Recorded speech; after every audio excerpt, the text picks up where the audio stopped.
Russia is using Western components and technology to attack Ukraine. In the Ukrainian hub in Brussels, in front of the European Parliament, an exhibition has been opened that demonstrates Western components in Russian weapons. The location was not chosen by chance, and it is intended to draw the attention of European officials and politicians to the problem of sanctions circumvention, which allows the Russian army to use Western components in its weapons.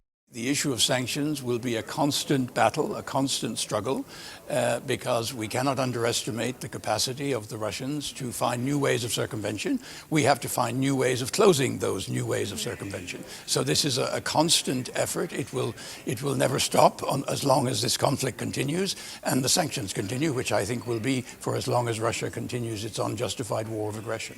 Organizers claim that the Caliber missile has 20 elements manufactured in the US, 2 in Germany and 1 each in Japan and China. However, the EU believes that the sanctions are generally successful. Although they need to be constantly updated and monitored, the EU also believes that Russia has suffered serious losses due to the sanctions, but it is not worth stopping for now. We now have under sanctions 60% of our previous trade with Russia, but we are constantly monitoring the situation with the G7 partners and seeking to see if there are new ways in which we can further tighten the restrictions. So we have to do both. Focus on implementing what we have, but being open to the idea of constantly tightening the screw.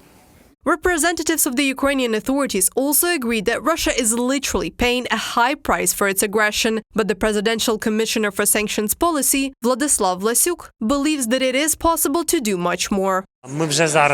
We can already see that Russia is overpaying. Russia is not getting everything it wants, and this is a direct result of the sanctions restrictions that have been imposed. But this is clearly not enough. We and our partners are now continuing our work to reduce to zero the amount of microelectronics that Russia will continue to receive. Ukrainian authorities are not only focusing on weapons components, but also on the importance of depriving Russia of the ability to buy these components. To deprive it of crude oil revenues, it is necessary to cut off Russia's ability to use the so-called shadow fleet, which Moscow uses to circumvent the oil price ceiling approved by the G7 countries and the European Union.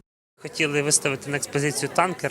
fact, the tanker fleet is a big problem. It's at least 600 tankers that Russia is using to export its crude oil to bypass the restrictions that have been imposed, namely the price ceiling. That's a big problem. We like some of the interim results that have been achieved on individual tankers. There are about 70 vessels under sanctions by all partners right now. But I think we had a very good conversation with the partners yesterday. Most of them agree that the speed of imposing new sanctions on the tanker fleet should increase, and we also have some other creative ideas. The imposition of sanctions against Russia for its aggression has raised a host of other problems that were previously overlooked in the European Union that are not directly related to the war. For example, as it turned out, the sphere of oil transportation is not so transparent that it can be effectively controlled. So the success of sanctions requires cooperation of different institutions and not only at the EU level. The problem is that the system is very complex and there are no resources to monitor everyone. There are companies that circumvent this legally, looking for ways to do it. But it's important for us to cooperate with organizations and international institutions for monitoring. There is no such monitoring as we would like to see. For example, financial flows and everything else should be strengthened, just as there is monitoring of financial flows to fight terrorism, so it could be used for sanctions. Reported by Anastasia Tarnavska, Diana Ovchar, UATV News.